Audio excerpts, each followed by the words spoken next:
Hello বন্ধুরা, সবাই কেমন আছো? আশা করি ভালোই আছো। আজকে আমি তোমাদের জন্য আবার একটা নতুন রেসিপি নিয়ে চলে এসেছি। আজকে আমি দেখাবো বাড়িতে রসগোল্লা বানানো। এটা স্পঞ্জ রসগোল্লা হবে। কোনো সুজি ছাড়াই রসগোল্লাটা আমি বানাবো। প্রথমে আমি কিছুটা পরিমাণ ছানাকে ভালোভাবে মেখে নেব, একদম নরম করে, পুরো মোলাম করে মেখে নেব। তারপর ছানাটা থেকে টুকরো টুকরো করে রসগোল্লার সাইজে কেটে নেব। এই টুকরো টুকরো ডোগুলোকে গোল গোল করে পুরো রসগোল্লার আকার দিয়ে দেব। রসগোল্লাটার আকার দেওয়া হয়ে গেলে, সব রসগোল্লাগুলো তৈরি হয়ে গেলে, আমি একটা কড়াইয়ে 2 কাপ পরিমাণ জল নেব। এরপর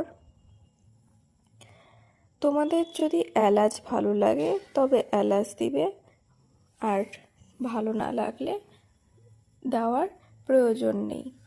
আমার এলাচটা ভালোই লাগে, সেজন্য আমি 2টো এলাচ দিয়ে নিয়েছি।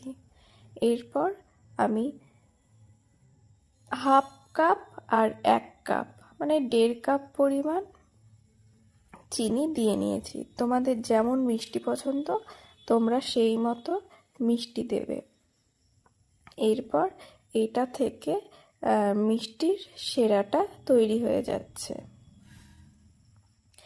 অন্যদিকে আর একটা কড়াইয়ে আমি কিছুটা পরিমাণ জলে 1 কাপ চিনি নিয়ে ফুটতে দিয়েছি।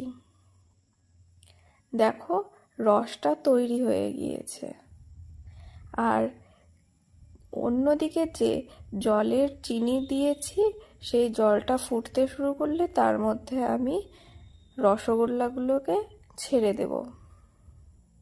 দেখো রসগোল্লা আস্তে আস্তে কেমনভাবে ফুলছে। রসগোল্লাগুলো উপরের দিকে ভেসে উঠেছে। দেখো আগের থেকে অনেকটাই বড় হয়ে গিয়েছে। রসগোল্লাগুলো হয়ে গেলে আমি এটাকে যে শিরাটা করে রেখেছি সেখানে দিয়ে দেব।